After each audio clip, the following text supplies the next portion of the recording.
تو آپ نے یہ چراغ جتنے بھی چراغ ہیں سب بجھا دیا اور کہا کہ جس کو بھی جانا ہے میں دل سے اجازت دیتا ہوں کہ وہ جائیں، اسی اندھیرے میں پیچھے سے چلے جائیں، میں کسی سے شکوہ نہیں کروں گا، کیونکہ مجھے معلوم ہے کہ صبح کا جو وقت ہے وہ میری شہادت کا دن ہوگا اور میرا آخری وہ دن ہوگا، یہ آخری بات ہے میری۔ تو آپ نے یہ کہا اور کوئی گلا شکوہ نہیں کیا، کہیں کہ آپ نے پھر سے چراغ روشن کیے تو سب کے آنکھ میں آنسو ہیں، سب رو رہے ہیں، کسی نے بھی اٹھنے کی کوشش نہیں کی اور کہا امام علی مقام آپ کو چھوڑ کر جانا یہ ہمارا ایمان اور ہماری روح اور ہماری جو ہے ہمت ہے جواب نہیں دے رہی ہے، ہم آپ کے ساتھ رہنا اور آپ کے ساتھ جامع شہادت نوش فرمانا ہی پسند فرماتے ہیں۔ سب نے چراغ روشن کرنے کے بعد سب نے یہ آنکھ میں سب کے آنسو ہیں، معصوم بچے تو معصوم ہیں، وہ تو کوئی شعور نہیں ہے، بلک رہے ہیں، تڑپ رہے ہیں۔ تو امام عالی مقام نے ابی اصغر کو اٹھایا، 6 ماہ کا معصوم بچہ، یہ سوچ کر اٹھایا کہ ان ظالموں کے یزیدی لشکر کے دل میں یہ خیال آ جائے، رحم آ جائے کہ اس معصوم بچے نے کیا کیا، یہ سوچ آپ کے دل میں آئی اور ماں کی ممتا لڑکی، اور آپ نے سوچا کہ بتایا گیا، بتا کر لشکر سے آپ نے پانی کے لیے 2 گھونٹ مانگا کہ مجھ سے نفرت ہے، مجھ سے تکلیف ہے، تم کو مجھ سے عداوت ہے، مجھ سے تمہیں جنگ کرنا ہے، تو لہذا تم اس معصوم بچے نے تمہارے کیا بگاڑا ہے؟ تو ظالموں کا ظلم دیکھو، وہاں سے تیریں برسنا شروع کی جاتی ہے، اور ایک تیر ایسا لگا علی اصغر کے اس نازک سے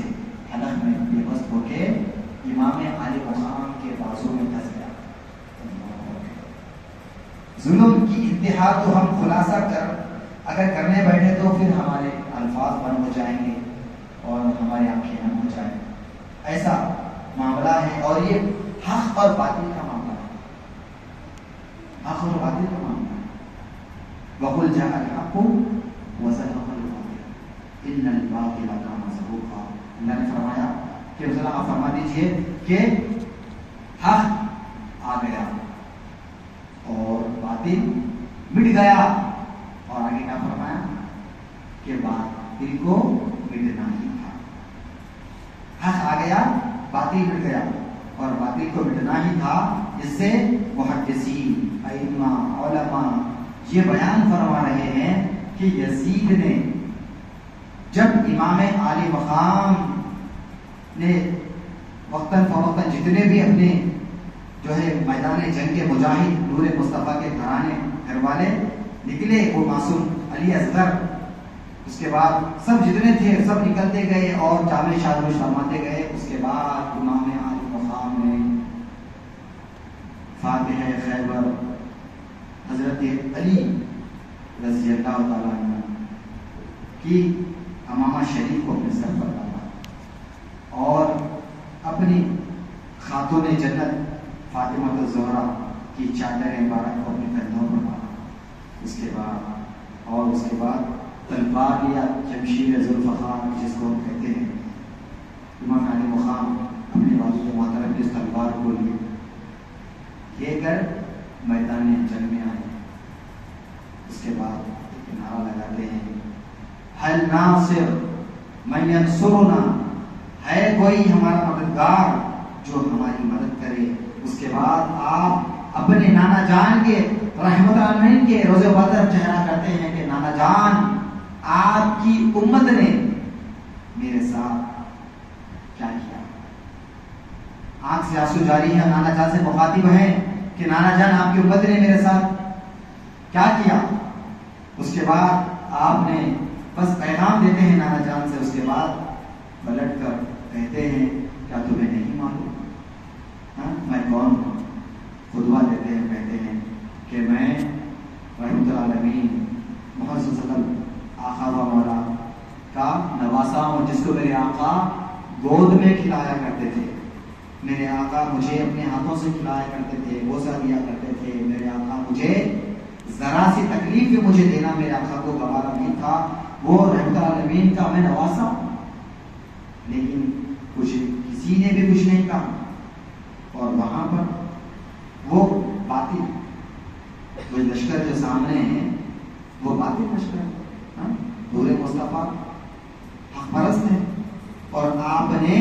اپنے سب کچھ قربان کر دیا۔ آل اولاد وَلَنَبْلُوَنَّكُمْ بِشَيْءٍ مِّنَ الْخَوْفِ وَالْجُوعِ وَنَقْصٍ مِّنَ الْأَمْوَالِ وَالْأَنفُسِ وَالثَّمَرَاتِ۔ اللہ نے فرمایا کہ ہم اپنے بندوں کو جو ہے آزمائش میں ڈالتے ہیں،